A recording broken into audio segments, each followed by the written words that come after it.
ಎಲ್ಲರಿಗೂ ಯುಗಾದಿ ಹಬ್ಬದ ಹಾರ್ದಿಕ ಶುಭಾಶಯಗಳು. ಹೊಸ ವರ್ಷ ನಿಮಗೆಲ್ಲ ಒಳ್ಳೆಯದಾಗಲಿ. ಹಾಗೆ ನಮಗೂ ಕೂಡ ಬೇವು ಬೆಲ್ಲ ತಿಂದು ಎಲ್ಲ ಸಂತೋಷದಿಂದ ಇರಿ. ಇದು ಬೇವು ಬೆಲ್ಲ ಹಬ್ಬದಲ್ಲಿ ಸ್ಪೆಷಲ್ಲು, ಯುಗಾದಿ ಹಬ್ಬಕ್ಕೆ ಸ್ಪೆಷಲ್ಲು ಬೇವು ಬೆಲ್ಲ. ಬೇವು ಬೆಲ್ಲ ತಿಂದು ಇದು ಏನಕ್ಕೆ, ಇದು ಸೈಂಟಿಫಿಕ್ ರೀಸನ್ನು ಏನಂದರೆ ದೇಹದಲ್ಲಿ ಏನೇನೋ ಕಲ್ಮಶಗಳಿರುತ್ತೆ ಎಲ್ಲ ತೊಳೆದಾಕಬೇಕು. ಇವಾಗ ರೈತರುಗಳೆಲ್ಲ ವ್ಯವಸಾಯಕ್ಕೆ ಸನ್ನದ್ಧರಾಗಬೇಕು ಇವಾಗ. ಅದಕ್ಕೋಸ್ಕರ ಅವ್ರಿಗೆ ಫಸ್ಟ್ ಮೆಡಿಸನ್ನು ಬೇವು ಬೆಲ್ಲ ತಿಂದು ನೆಕ್ಸ್ಟ್ ಸಂತೋಷವಾಗಿ ಮನೆ ಮಕ್ಕಳೆಲ್ಲ ಎಣ್ಣೆ ಸ್ನಾನ ಮಾಡಿಕೊಂಡು ಫಸ್ಟ್ ಎಣ್ಣೆ ಮರ್ಜನ ಮಾಡಿಕೊಂಡು ದೇವ್ರಿಗೆ ಅವರು ವ್ಯವಸಾಯಕ್ಕೆ ಹೋಗೋಕ್ಕೆ ಮುಂಚೆ ಒಂದು ನಮಸ್ಕಾರ ಹಾಕೋದು ಒಂದು ಪದ್ಧತಿ, ಸಂಪ್ರದಾಯ. ಹಂಗಾಗಿ ಅವರ ಬಾಡಿ ರಿಪೇರಿ ಆಗಬೇಕಾಗಿರುತ್ತೆ. ಇವಾಗ ಚಳಿ ಎಲ್ಲ ಬಾಡಿ ಎಲ್ಲ ಚರ್ಮ ಎಲ್ಲ ಒಡ್ಕೊಂಡಿರುತ್ತೆ. ಅದಕ್ಕೋಸ್ಕರ ಅವ್ರ ಚರ್ಮಕ್ಕೆ ಒಂದು ಆರೈಕೆ, ಈ ಸಂಪ್ರದಾಯದ ಮೂಲಕ ಆರೈಕೆ ಮಾಡ್ಕೊಳ್ಳೋದಕ್ಕೆ ಒಂದು ಟೈಮ್ ಅಂತ ಹೇಳಿ ಹಿರಿಕರು ಅದನ್ನು ನಿರ್ಧಾರ ಮಾಡಿ ಒಂದು ಹಬ್ಬ ಅಂತ ಇಡ್ತಾರೆ.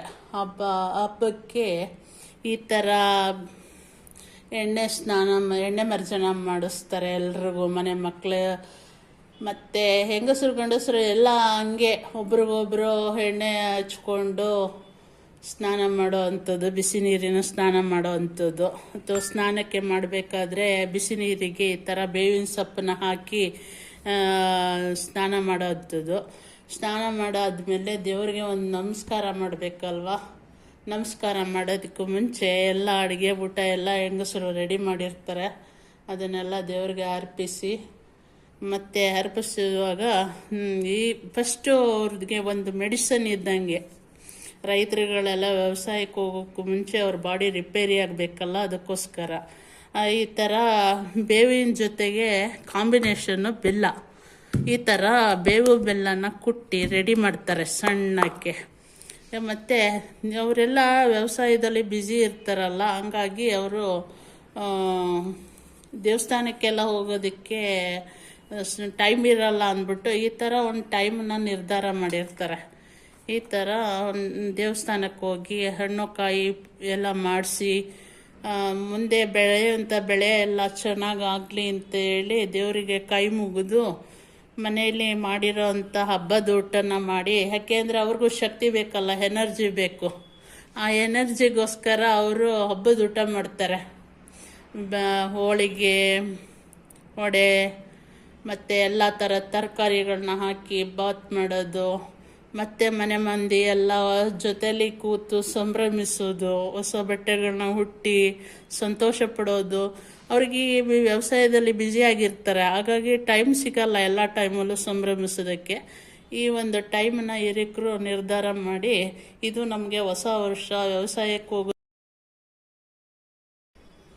ಈ ಥರ ಬೇವು ಬೆಲ್ಲನ ದೇವ್ರ ಮುಂದೆ ಇಟ್ಟು ಕೈ ಮುಗಿದು ಮಳೆ ಬೆಳೆ ಎಲ್ಲ ಚೆನ್ನಾಗಾಗಲಿ ಅಂತೇಳಿ, ಸಮೃದ್ಧಿಯಾಗಿ ಮಳೆ ಬೆಳೆ ಆಗಲಿ ಅಂತೇಳಿ ಕೈ ಮುಗಿದು ಹಬ್ಬದೂಟನ ಸವಿದು ನೆಕ್ಸ್ಟು ಏನು ಮಾಡ್ತಾರೆ ಅಂದರೆ ಹಳ್ಳಿ ಕಡೆ ಹೊನ್ನಾರು ಅಂತ ಕಟ್ತಾರೆ.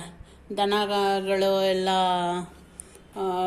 ಕರೆಗಳನ್ನ ತೊಳೆದು ಹೊನ್ನಾರು ಅಂತ ಹೇಳಿ ಊರು ಸುತ್ತ ಒಂದು ರೌಂಡ್ ಬರ್ತಾರೆ. ಇಲ್ಲ ಕೆಲವು ಕಡೆ ದೇವಸ್ಥಾನದ ಸುತ್ತ 3 ರೌಂಡ್ ಬರ್ತಾರೆ. ಆ ಥರ ಪದ್ಧತಿ ಹಿಂದೆ ಇತ್ತು. ಇವಾಗ ಯಾರು ಆ ಪದ್ಧತಿನ ಇಟ್ಕೊಂಡಿದ್ದಾರೋ ಇಲ್ವೋ ಗೊತ್ತಿಲ್ಲ. ನಾವು ಆ ಥರದನ್ನೆಲ್ಲ ನೋಡಿರೋದ್ರಿಂದ ಈಗಿನ ಮಕ್ಳಿಗೆ ಏನೂ ಗೊತ್ತಿಲ್ಲ ಅನ್ನೋದಕ್ಕೋಸ್ಕರ ಈ ಒಂದು ವಿಡಿಯೋನ ಮಾಡ್ತಾ ಇದ್ದೀನಿ. ಎಲ್ರಿಗೂ ಯುಗಾದಿ ಹಬ್ಬದ ಶುಭಾಶಯಗಳು. ದೇವರು ಒಳ್ಳೇದು ಮಾಡಲಿ.